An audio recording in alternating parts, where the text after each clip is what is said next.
सोलापूर शहरातील फौजदार चावडी पोलीस ठाणे हद्दीतील सराईत गुन्हेगार सूरज उर्फ नागेश शिवाजी महानूर वय 33 वर्षे राहणार सळई मारुतीजवळ उत्तर कसबा सोलापूर हा मागील काही वर्षापासून सातत्याने घातक शस्त्राचा वापर करून जबरी चोरी करणे, खंडणी मागणे, घातक शस्त्राने इच्छापूर्वक दुखापत करणे, गैरकायद्याची मंडळी जमविणे, दगडफेक करणे, हयगईने मानवी जीवनास धोका पोचविणे, धाकत पडशा करणे, शस्त्रानिशी फिरून धमकी देणे यासारखे गंभीर स्वरूपाचे गुन्हे साथीदारांच्या मदतीने अवैध आर्थिक फायदा मिळवण्यासाठी करीत आला।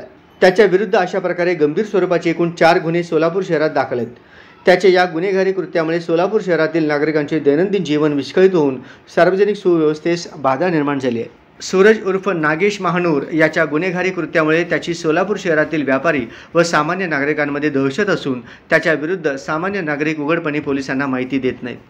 सूरज यास त्याच्या गुन्हेगारी कारवायापासून परावृत्त करण्यासाठी सन 2013 मध्ये प्रतिबंधक कारवाया करण्यात आल्या होत्या।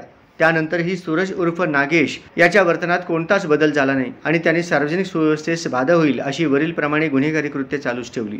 त्यामुळे त्याचे गुन्हेगारी कृत्यास वेळीच प्रतिबंध करण्यासाठी सोलापूर पोलीस आयुक्त एम राजकुमार यांनी दिनांक 31 जुलै 2024 रोजी त्याच्या विरुद्ध MPDA अधिनियम 1981 कलम 3 अन्वये स्थानकाच्या आदेशाची बजावणी करून येरवडा कारागृह पुणे येथे दाखल करण्यात आली आहे। सदरची कारवाई एम राजकुमार पोलीस आयुक्त यांच्या मार्गदर्शनाखाली डॉक्टर दीपाली काळे पोलीस उपायुक्त गुन्हे शाखा, विजय कबाडे पोलीस उपायुक्त परिमंडळ, राजन माने सहाय्यक पोलीस आयुक्त गुन्हे, अशोक तोरडमल सहाय्यक पोलीस आयुक्त विभाग 1, सुनील दोरघे यांच्या पथकाने पार पाडली।